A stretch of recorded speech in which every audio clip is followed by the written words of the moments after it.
So Vosteed has come out with a new version of the Porcupine, one of their most popular knives. It's understandable why they have so many different versions of this now. This one is called the ModSwap. Now, the big claim to fame here is that you can buy different scales for it and swap them out fairly easily. It does take some screws. We'll show you that here in a second. It does have their crossbar lock design, and they do a good crossbar lock. Honestly, one of my favorites. You can adjust the tension, but it's usually set up right where I like it. In the center, I think, is probably where they have these springs. It does come with these G10 scales, which I like quite a bit. You got some texture right there, and a really cool wire pocket clip. I like the way they did this.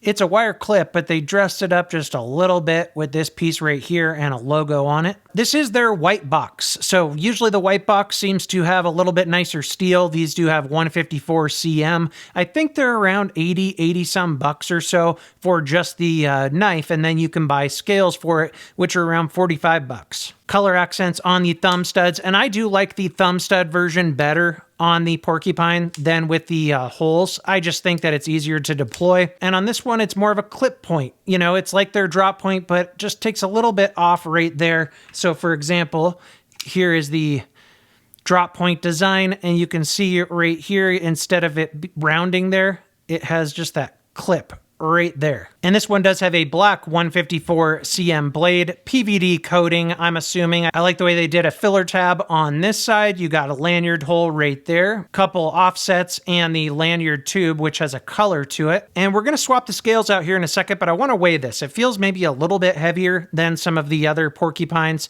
maybe because of the way that they did these liners in order to make it so you can swap scales. So the regular micarta 14C28M version, 3.3 ounces. This one feels a little bit heavier, but it does have G10, 3.8 ounces. We'll measure this once I put micarta scales on it, because the scales that they sent me are micarta. So we'll see if that's the difference, or if it has something to do with the liners and maybe the lock here, because this one is the top liner lock. So this is what the package looks like that the knife comes in. They call it Quick Swap on the label here, even though it's called the ModSwap. And you know, it's quicker than some other knives, but I wouldn't necessarily say it's super duper quick. But anyway, then you can buy the scales like this. So let's open this up. And I got these micarta scales, but they do have some other options, different types of micarta, also some fat carbon, I believe. So they give you a different kind of pocket clip, which is interesting. 2 different colors of hardware, which is pretty cool, because now you have 3 sets. You know, you have the one set that's already on the knife, and then you get some Omega springs as well, and 2 different clip types too. So, you know, when you buy this, you're not just getting the scales, you're also getting more hardware, which usually you would have to buy separately when you get scales for other knives. So it looks like the pivot there is T8, but then you have T6 screws down here. Would have been really nice and simple if they would have made everything T8, in my opinion, but we'll go ahead and start with this side and take everything off. Just the filler tab screws, I think, were T6. The rest of this looks to be T8. All right, so now we're gonna take this off, and then the pivot. And then in theory, this scale should pop right off, and it does. So part of what makes this more simple is that you have this barrel right here, the pivot barrel, and that doesn't come all the way out. And you have a screw on each side that goes into that. So you don't have an issue where it takes the barrel fully out when you need to, you know, swap out scales. And then you don't have that problem where your blade comes out. You got to put the bearings back on, all that good stuff. So that's part of what makes this a little bit more simple. You do have some oil in there, and you can see right here, you could easily swap out your Omega springs if you needed to, if you had a broken one there, and it is adjustable. So right now it's on the center. I like it like that, so I'm totally fine there, but makes it nice and simple, more than like some other brands out there. If you've ever had to swap out Omega springs or scales, makes it nice and simple to service this with the scales or put new springs on. So I'm going to use this different hardware here to match with these scales, and this should just pop on like so. It does. Tighten that all the way down. Put this screw in.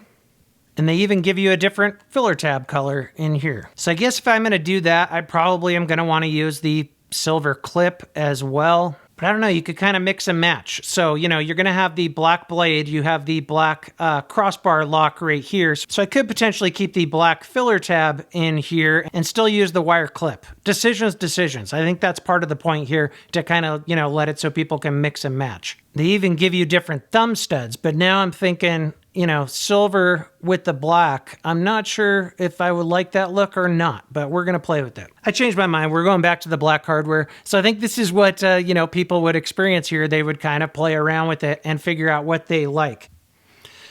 Okay, so that side is done. Now we're on to this side. The clip on this side is held in by one T8 screw. So the only T6s so far that I've encountered are just the filler tab. Now you just got to take this screw off and the pivot. And now this scale should come right off. Getting a little held up there. There we go. And so notice there how that barrel looks. Makes it nice so then your blade doesn't want to come out when you need to swap scales over. All right, so now this one will just fit right on. Put the pivot screw in, this body screw. Then the clip screw, I'm just starting barely. And this, I'm going to have to loosen that up a bit. Sometimes I just hold my screwdriver right there so it holds that screw into place, and then tighten it down. And now I'm just going to tighten that screw down a bit. Also, this piece right here, it happened off screen, but it will slide up and down a bit. And I accidentally scratched it with my screwdriver. You can see right there because I was trying to move it this way and this way, but it will slide up and down on this rail. And then when you tighten that screw down, it sits pretty rigid. It's not moving at all. So there it is. Definitely has a different feel to it because it's micarta. Feels a little bit tight too because I wrenched those screws down maybe a hair too tight, but feels really nice. Definitely feels a little bit lighter as well. So just keep that in mind, you know, when you are buying scales for this. So let's say you get a certain color, you know, think about, okay, this has the black blade. Is that going to look good with the other scales? Keep in mind it will come with like a media blasted version of hardware and then a black version. Also gives you a few different clip options. So you're getting a lot for 45 bucks. Centering looks good on it. Like other porcupines, you got that really nice jimping. You got jimping up here and then down towards the tip. And let's see what this weighs now. 3.55. So yeah, still a little bit heavier than the top liner lock version right here, but definitely drops the weight down a little bit. So now, who's this for? I think people that obviously like modifying stuff, and great that it is ambidextrous as well. Like I said, I made this a little bit tighter. I would probably tune this up just a hair to make the blade move a little more freely. I love Vosteed's crossbar locks though. Let me try it compared to their top liner lock. It's just a different experience. You know, I do think 154cm steel is a bit better for EDC than 14C 28M, but they're pretty close. 14C is going to be a little more durable, but not have as good of edge retention. I would say 154cm sits like below S30V and above 14C 28N, if that makes sense. As far as any cons, I do wish they gave you a second wire clip that had that regular, you know, media blasted or sandblasted look to it. If you wanted to match with those colors, as opposed to just the black one here, because I love this clip. I think that this clip is probably the superior clip. Just a big fan of wire clips, and I like the way they did it with this little spacer piece right here. Obviously, if you didn't care about swapping, you could just get it with the G10, and I like these G10 scales quite a bit. It gives it a very durable feel to it, you know, like a more of a hard use knife with these scales on it, but depends on what you're into. Just freaking love the action though. They do such a good job on their crossbar lock action. Now I did cut ahead with this, but how long would it take the average person to swap your scales out and the hardware and all that? I would say 10 minutes. And then once you got the hang of it, probably more like 5. So I think that's it, guys. Let me know what you think in the comments, and I will put links in the description for where you can pick this up. If you liked this video, check out one of my others. That about wraps it up. Until next time, thanks for watching.